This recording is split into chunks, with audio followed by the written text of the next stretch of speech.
Have you ever wondered if Jesus, the Son of God, ever exercised?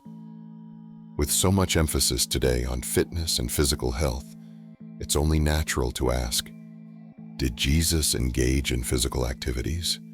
And if so, why?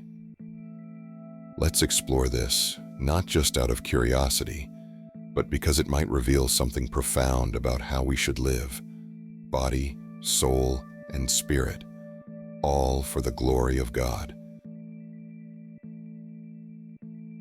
The Bible doesn't explicitly say Jesus worked out at the gym or he went on a morning jog, but make no mistake, his life involved physical endurance.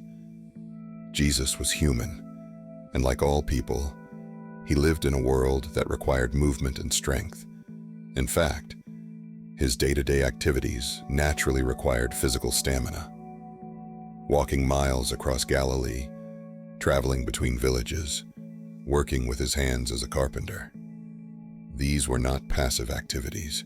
Mark 6:3 reminds us that Jesus was a carpenter by trade, following in Joseph's footsteps. Carpentry in the ancient world wasn't sitting at a desk drawing blueprints. It was hard, physical labor, lifting wood, shaping it, and working under the sun. That alone tells us Jesus had a physically active life long before his public ministry began. This wasn't just about making tables. It was work that required endurance, discipline, and strength. And during his ministry, Jesus didn't travel by horse or chariot. He walked. He moved constantly, from one region to another, preaching, healing, teaching. Luke 9:58 tells us he had no place to lay his head. This wasn't a man with a cushy lifestyle. His ministry demanded resilience, physically and spiritually.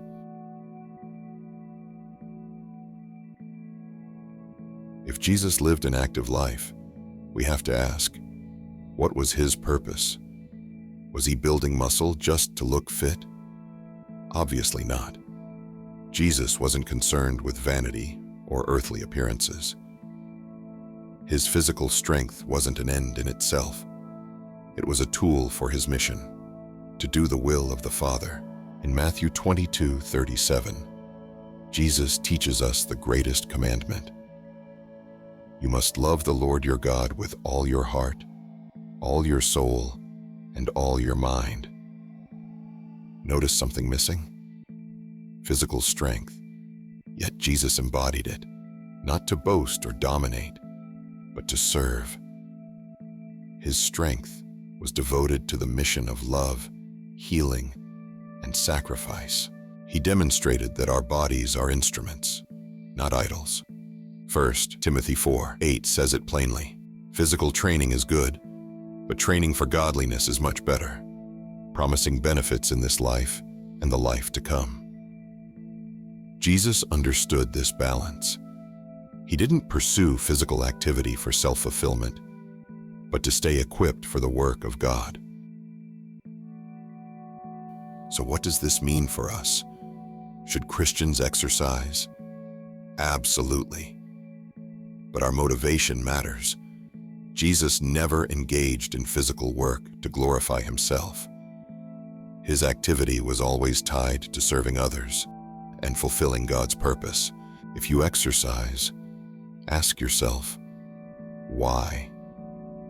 Is it about appearance, or is it about being strong enough to serve?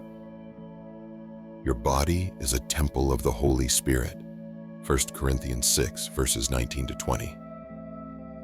Taking care of it is an act of stewardship, but it's not just about staying fit. It's about staying ready. Ready to serve, ready to give, ready to endure for the sake of the kingdom.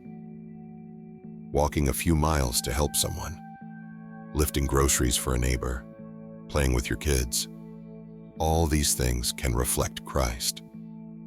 Physical strength without purpose is vanity, but physical strength with godly purpose is power. Exercise for a higher purpose. So did Jesus exercise? Maybe not in the way we think of today, but he lived an active, physically demanding life. His strength wasn't for show, it was for service. And that's where the lesson lies for us. Exercise isn't just about building muscle or hitting fitness goals. It's about being physically prepared to serve, to endure, to love as Christ loved. Train your body, yes, but more importantly, train your heart. Use your strength for something greater than yourself. When you exercise, let it be for the glory of God. Take care of your body, not as an idol, but as an instrument, ready and willing to be used by Him. That's what it means to live like Jesus. Get moving, but don't move without purpose. Let your strength reflect God's love in the world around you. Every step, every effort can be a step closer to living like Christ.